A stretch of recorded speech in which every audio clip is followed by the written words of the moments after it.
les choses changent. Elles changent, de mon point de vue, dans le bon sens. C'est-à-dire que oui, il faut que tout le monde, sans exception, avec des rôles spécifiques au sein de Tsahal, soit enrôlé. Voilà.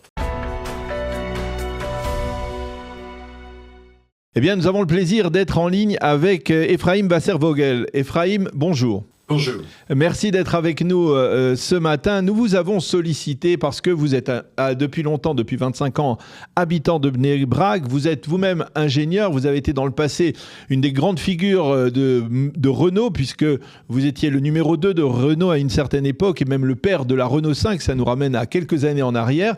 Mais avec vous, je voudrais, puisque vous habitez à Bnei Brak, votre famille vit à Bnei Brak, je voudrais avec vous essayer de mieux comprendre aujourd'hui les tensions qui existent. Pourquoi finalement aujourd'hui on a le sentiment que le monde orthodoxe ne fait pas partie de l'ensemble de la société israélienne et qu'il y a des tensions entre les différents courants dans la société israélienne, que ce soit la mouvance sioniste religieuse ou même l'ensemble, on va dire, des Israéliens qui ont le sentiment que les orthodoxes en général, on va essayer de ne pas de faire des généralités sans véritablement rentrer dans les détails, pourquoi les orthodoxes finalement ne donnent pas le sentiment de faire partie intégrante de la société israélienne et pourquoi ils s'acharnent à refuser de servir dans l'armée israélienne? Premièrement, la vie à Bnei Brak est une vie relativement monolithique dans laquelle c'est une ville dans laquelle il y a essentiellement des juifs religieux, et comme vous l'avez dit, c'est le mot des juifs orthodoxes. Je n'aime pas tellement ce mot, mais voilà. Et ces juifs ont pour principale occupation d'étudier la Torah.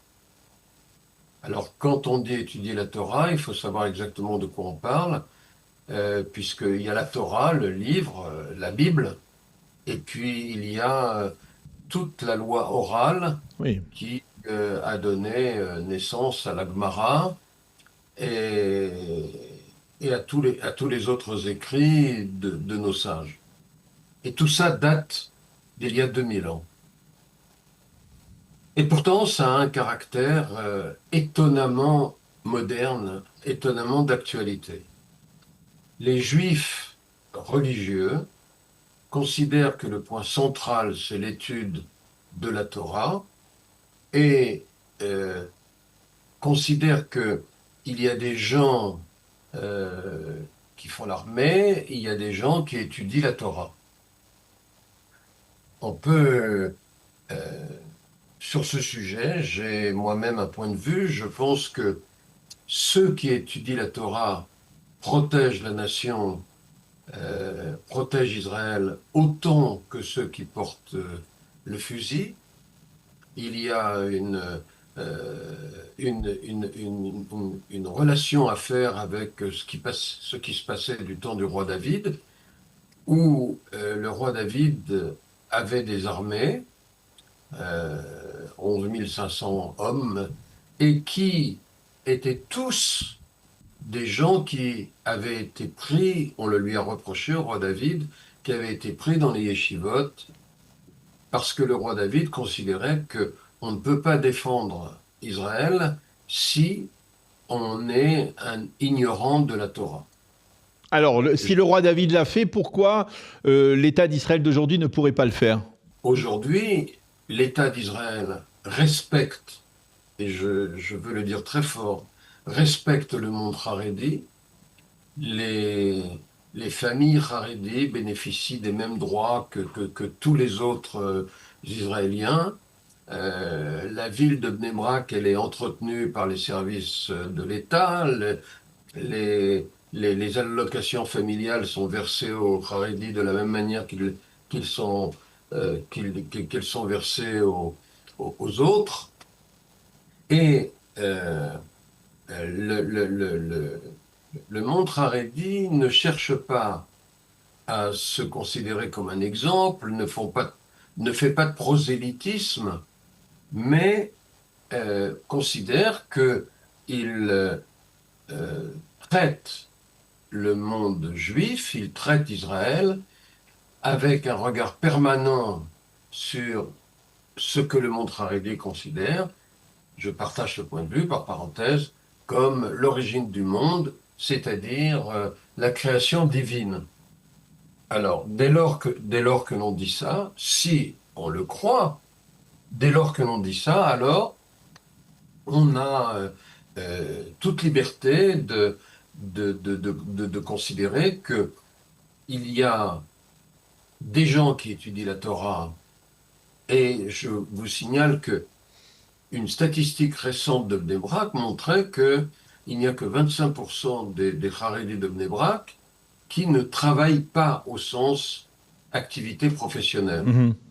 C'est-à-dire que pratiquement, alors c'est vrai qu'ils n'ont pas n'importe quel métier, ils Dans sont l'éducation. enseignants, euh, les mamans gardent des enfants, les papas travaillent dans les yeshivot, les kolélim, mais parfois aussi on les retrouve, il y a l'importateur de Peugeot Citroën en Israël, maintenant on dit plus ça, on dit Stellantis, mais est un juif non religieux. Et quand je vais dans ces bureaux, je suis toujours surpris de voir que 10% de son personnel sont des gens habillés en noir. Mhm. Et, et ce sont des gens qui ont une culture, qui ont une intelligence, qui n'ont pas les mêmes Mais diplômes. alors, Ephraim, la problématique, est-ce que vous pouvez, par exemple, je vous pose la question directement, vous pouvez comprendre d'un côté, aujourd'hui, après le 7 octobre, la colère, par exemple, du mouvement sioniste religieux qui dit, mais nous aussi, on étudie la Torah, mais le moment venu, on a dû fermer les Gemarot pour aller défendre l'État d'Israël. On peut concilier l'étude de la Torah et la défense de l'État d'Israël. Alors pourquoi les orthodoxes ne le font pas? Et d'une certaine manière, est-ce que vous pouvez comprendre aussi, on va dire, le sentiment de non-appartenance, d'une certaine manière, à la société Oui, oui, israélienne non, mais de la part de l'ensemble, on va dire, des Israéliens qui sont plus laïques, on va dire? écoutez, c'est très clair. Oui, il y a une frange de la population minoritaire qui euh, ne s'occupe que de Torah. Quand je dis que c'est minoritaire, tout à l'heure j'ai parlé de 25%, je suis prêt à renouveler cette statistique, et ce sont des gens qui considèrent que étudier la Torah dans un kollel ou dans une yeshiva, c'est une des manières de protéger le peuple. Mhm. Une des manières, Personnellement, c'est important, une des manières. Ça veut dire que ce n'est pas la seule manière. c'est pas la seule manière. D'ailleurs, ces juifs qui étudient la Torah à plein temps, euh, si vous avez la chance d'en rencontrer quelques-uns, vous verrez qu'ils ne vous diront pas qu'ils ont l'exclusivité de la protection de Ham Israël. Mhm. Ils ne le diront pas. Et ils ne le pensent pas. Le Stapler, les grands, le Rav Kanievski, Zichrono Livracha, étaient des immensités de la Torah, des Torahs vivantes. Et j'ai eu l'immense privilège et bonheur de poser souvent des questions au Reb Chaim Kanievski, Zichrono Livracha, et il m'a toujours encouragé à travailler, ne pas abandonner mon travail, et considérant que si j'allais étudier le matin, c'était bien comme ça. Donc, même les plus religieux des religieux pensent, quand ils sont ouverts, quand ils sont honnêtes, même les plus religieux des religieux pensent que oui, il faut travailler. Et je veux dire avoir une activité professionnelle, et c'est pour eux une façon d'embrasser le monde beaucoup plus ouverte que de n'étudier qu'une Gemara qui est certes d'une richesse illimitée, mais qui ne traduit pas, j'espère je ne me ferai pas insulter pour dire des choses pareilles, mais qui ne traduit pas le, toute la réalité du monde, loin s'en faut. Je comprends, mais vous ne m'avez pas répondu sur le problème de l'armée. Et je vais tout de suite aller un petit peu plus loin. À partir du moment où l'armée elle-même propose, par exemple, la création d'une unité comme la brigade des Hashmonaïm, qui est orthodoxe, qui permet aux orthodoxes de continuer à étudier, d'avoir, on va dire, toutes leurs exigences en termes de cacheroute et de temps pour prier. Pourquoi finalement le monde orthodoxe, on va dire les rabbinim en particulier, parce que ce sont eux qui décident de tout, ou même ce que l'on appelle les élus, les notables, les askanim du monde orthodoxe, pourquoi eh bien finalement il y a tellement de réticence à s'engager sur cette voie-là? Daniel, je vais vous dire, ce monde est fait de contradictions. Vous avez lu sans aucun doute le fait que Tsahal a décidé de mettre dans des tanks des équipages mixtes. Oui. Alors après, ils ont corrigé. Ils ont dit ce sera que des équipages de femmes, de jeunes filles. Il n'y aura pas un mélange, il y aura des unités spéciales de jeunes filles. Le mal était fait. Oui. Si vous dites... les autobus à Bnei Brak, les messieurs ils s'assoient à l'avant du bus, les madames s'assoient à l'arrière du bus, ça évite de s'asseoir sur les genoux d'une dame qui ne vous a pas sollicité. Maintenant,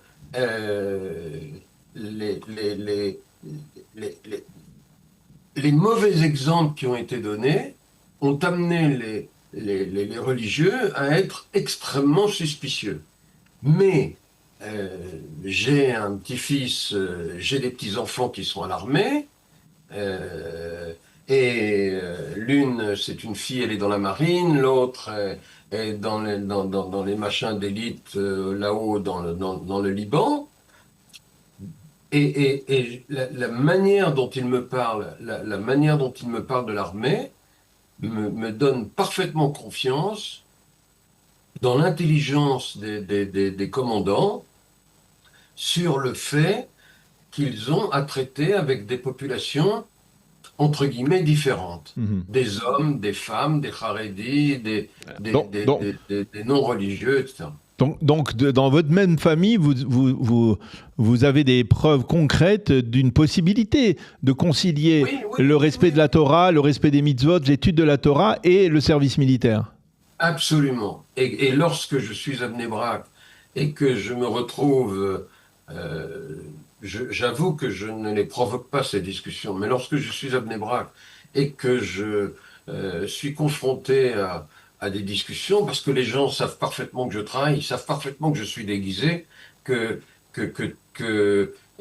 bon, lorsque les gens me poussent un peu, je leur dis que il faut avoir le courage de regarder les choses, que ces gens Haredis sont extrêmement contents de recevoir des allocations familiales sans lesquelles ils ne pourraient pas faire tourner leur maison, et que s'il y a des allocations familiales, c'est qu'il y a un État, c'est qu'il y a un budget de l'État et qu'il y a des gens qui travaillent pour permettre à ce budget de l'État d'exister.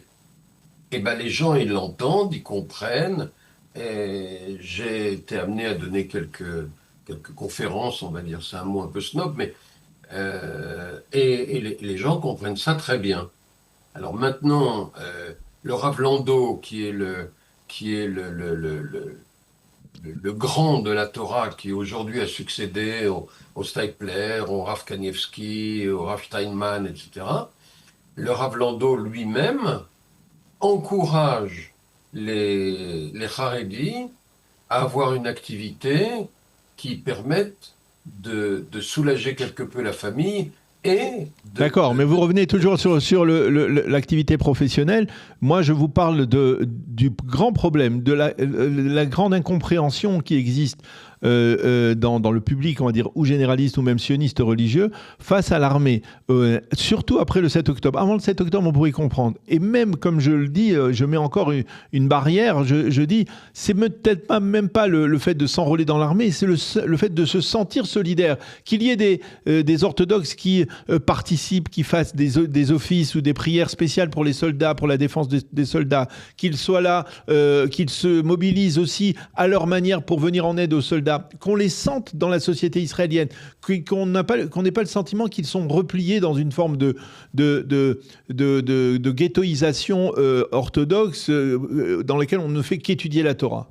Mais vous l'avez dit vous-même, je suis étonné qu'on revienne à nouveau là-dessus, parce que il y a aujourd'hui dans Tsahal, il y a aujourd'hui des unités de juifs Haredi, et il suffit de parler aux commandants de ces unités, qui eux-mêmes ne sont pas Haredi, pour comprendre que les Haredi forment d'excellents soldats. Oui. Donc, mais il n'y en a pas beaucoup, il y en a quelques centaines.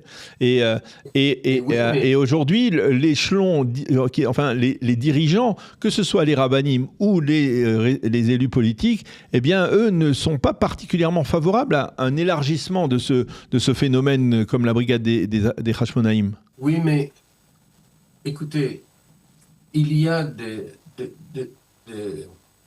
des sentiments tellement ancrés, tellement forts sur le fait qu'il y a les Haredi qui sont une espèce curieuse, originale, et puis qu'il y a les sionistes qui sont venus de tous les pays et qui chantent la tikva à plein poumon. Eh bien, les choses changent. Elles changent, de mon point de vue, dans le bon sens. C'est-à-dire que oui, il faut que tout le monde, sans exception, avec des rôles spécifiques au sein de Tsahal, soit enrôlé. Voilà. Eh bien, donc là, vous avez été effectivement très, très clair.